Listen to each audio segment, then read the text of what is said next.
Mostly good, she said, glancing around at the vast expanse of farmland surrounding them. Your farm is one of the largest in the region. I was told you've been managing it on your own for years. Adise nodded. It's been in my family for generations. I've been working the land since I was a boy. I can see that, Kihan said, admiration in her voice. It's impressive. The government is looking to implement an irrigation system here, one that could help improve yields and reduce dependence on seasonal rains. I was hoping to get your input on it. Adisa wasn't used to outsiders, especially women, taking an interest in his work. In Okiroko, it was rare for anyone outside the village to take note of the daily struggles of farming. Most officials who passed through only saw Okiroko as a footnote on their way to bigger projects. But Kihan's presence felt different. She seemed genuinely interested, not just in the land, but in him. They walked together through the fields, with Kihan asking questions about the soil quality, the seasonal changes, and the challenges of farming in the region. Adisa answered each question carefully, his initial wariness giving way to an unexpected sense of comfort. Unlike the villagers, she didn't seem to know or care about the rumors surrounding him. She spoke to him as an equal, and for the first time in a long while, Adise found himself enjoying someone's company. After an hour of walking the fields, Kihan paused under the shade of a large tree, taking a moment to jot down a few notes on her clipboard. I've been to several villages in this region, she said, looking up at Adisa. But this one stands out. The land is fertile, and with the right irrigation, your yields could double, maybe even triple. Adise nodded thoughtfully. That sounds promising. But we've heard those kinds of promises before. The government talks about improving farming, but nothing ever changes. Kihan met his gaze, her expression serious. I'm not here to make empty promises, Adisa. I'm here to make sure this project actually happens. Her words carried a weight that made Adise believe her. For a moment, they stood in comfortable silence, the only sound the rustling of leaves in the gentle breeze. Adise found himself studying her, noticing the determination in her eyes, the way she carried herself with confidence, and the ease with which she spoke to him.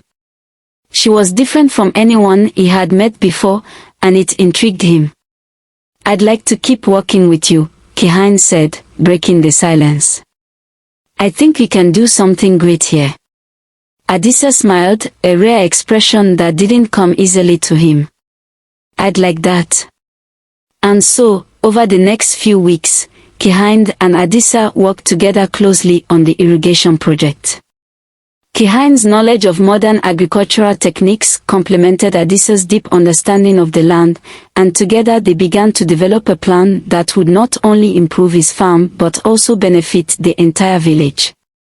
Their relationship, though professional at first, soon grew into something more. It was during one of these days, as they walked side by side, that Adisa realized he was beginning to feel something he hadn't felt in a long time, hope. Kihan's presence in his life had reignited a sense of possibility, a belief that maybe, just maybe, he could find happiness beyond the isolation that had defined him for so long. But with hope came fear. The whispers of the villagers were never far from Adisa's mind.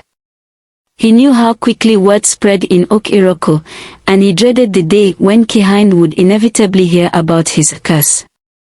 He had seen it happen before, women who showed interest at first, only to turn away in disgust once they learned the truth.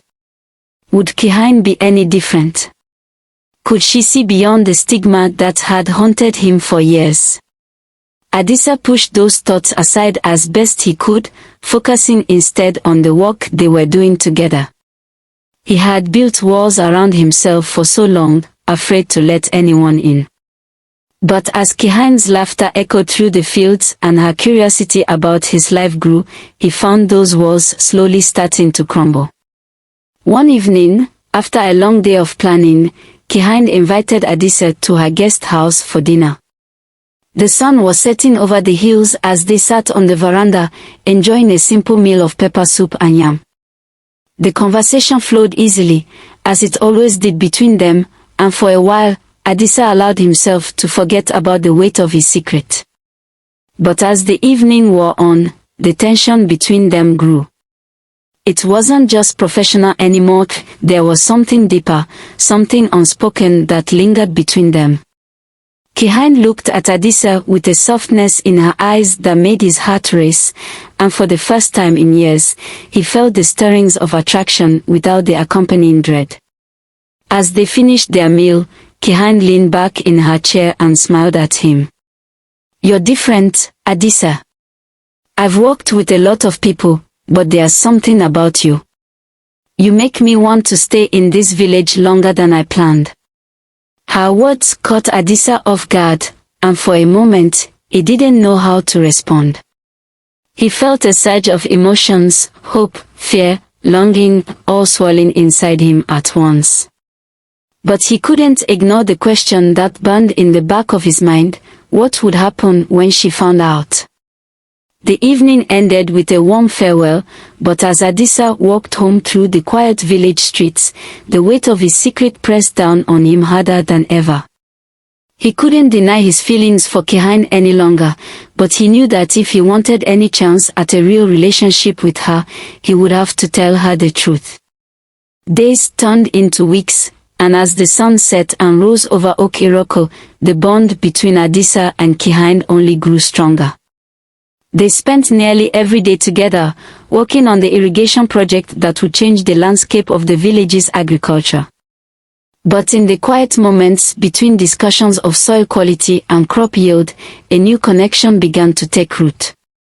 It was something neither of them spoke about directly, but it was there, an undeniable current that flowed between them.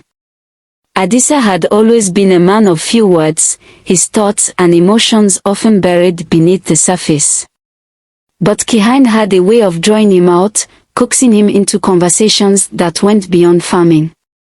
They talked about their childhoods, their dreams, and the future they envisioned for themselves. With each passing day, Adisa found himself opening up to her more than he had ever opened up to anyone. Yet, no matter how much time they spent together, no matter how deeply their friendship blossomed, there was always a part of Adisa that held back. A part of him that couldn't shake the fear of what would happen if Kihind learned the truth about him. One afternoon, as they walked side by side under the shade of a large Iroko tree, Kihind broke the comfortable silence that had settled between them. "Adisa," she said, her voice thoughtful, "you've lived in this village your whole life, right?" Adisa wiped the sweat from his brow and nodded. "Yes, my family has been here for generations." "Do you ever think about leaving? I mean, with everything you've accomplished here, don't you ever wonder what life would be like somewhere else?" Her question caught Adisa off guard, and for a moment, he didn't know how to respond. He had thought about leaving Oak Iroko many times, especially after his failed relationships. He had dreamed of escaping the whispers, the judgment, and the loneliness that had plagued him for years. But the thought of actually leaving had always felt impossible. This land was his legacy, the only place he had ever known. "I've thought about it," he admitted slowly, his eyes fixed on the horizon. "But this is my home. My father and grandfather walked this land before me. Leaving it behind would feel like abandoning them." Kihind nodded in understanding. "I get that," she said softly. "But sometimes, staying in one place can hold you back, especially if that place keeps reminding you of the past." Adisa knew exactly what she meant. The village had been a constant reminder of his failed relationships and the stigma that followed him everywhere he went. Every time he walked through the market or visited the village square, the whispers seemed to follow him like a shadow. And now, with his growing feelings for Kihind, those whispers felt even louder.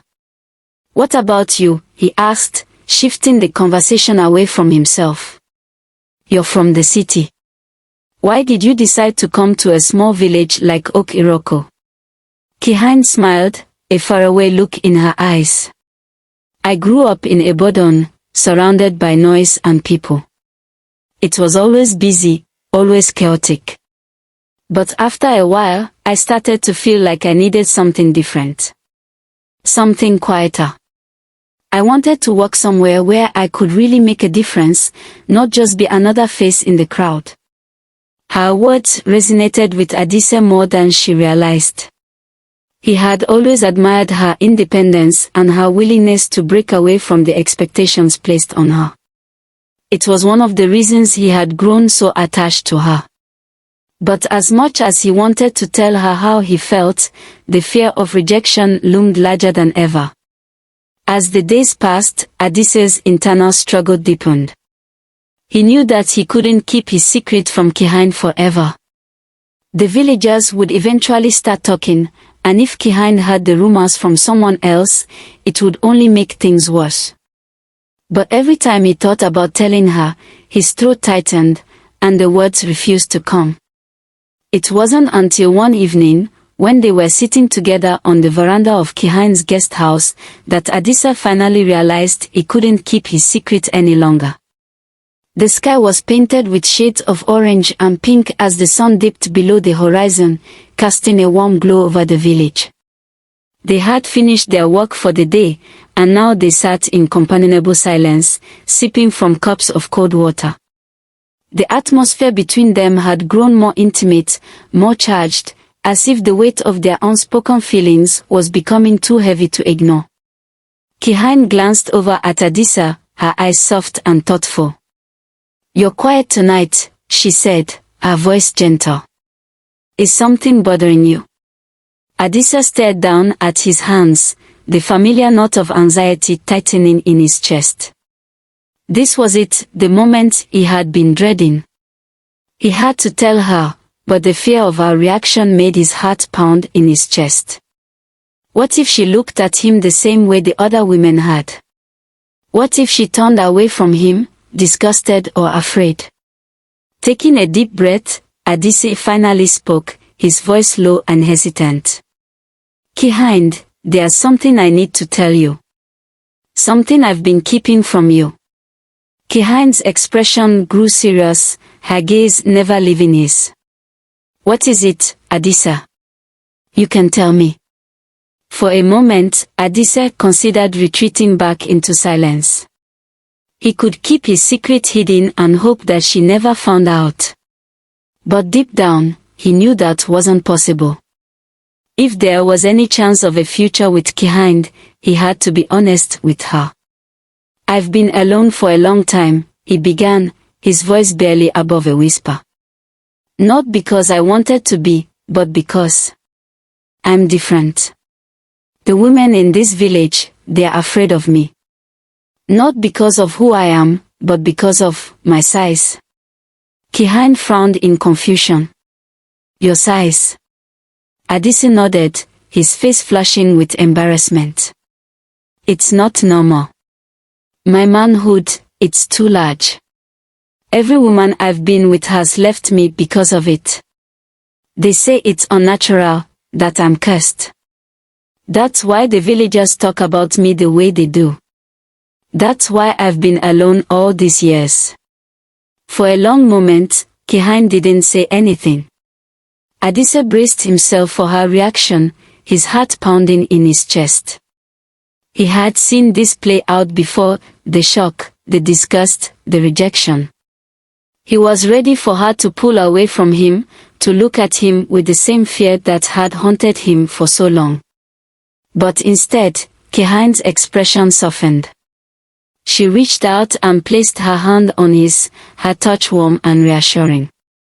"Adisa," she said gently, "why didn't you tell me this sooner?" Adisa blinked in surprise. I didn't know how. I was afraid you'd leave, just like the others." Kihan smiled softly, her fingers gently squeezing his hand. "I'm not going anywhere. Your size doesn't scare me. What matters to me is who you are, not what people say about you. Her words were like a bomb to his soul, easing the tension that had gripped him for so long. He had spent years carrying the weight of his secret, believing that it made him unworthy of love or acceptance. But here was Kihind, looking at him with kindness and understanding, seeing beyond the stigma that had defined him for so long. I'm not like the women in this village, Adisa, Kihind continued, her voice steady. I don't care about gossip or rumors. I care about you. And I'm here because I want to be. For the first time in a long while, Adisa felt the knot of fear in his chest begin to loosen. Kihind's acceptance, her willingness to see him for who he truly was, lifted a weight he hadn't even realized he was carrying. That night, as they sat together on the veranda, the air between them felt lighter, freer. Adisa had finally let down his guard, and in doing so, he had found something he hadn't dared to hope for, a chance at real connection. But even as the relief washed over him, a small part of Adisa still wondered if this newfound happiness would last. The village's whispers might not matter to Kihind, but they weren't going to disappear overnight. And as much as he wanted to believe that things would be different with her, the fear of rejection still lingered in the back of his mind. For now, though, he allowed himself to enjoy the moment, basking in the warmth of Kihind's presence and the knowledge that, for the first time in years, he wasn't alone.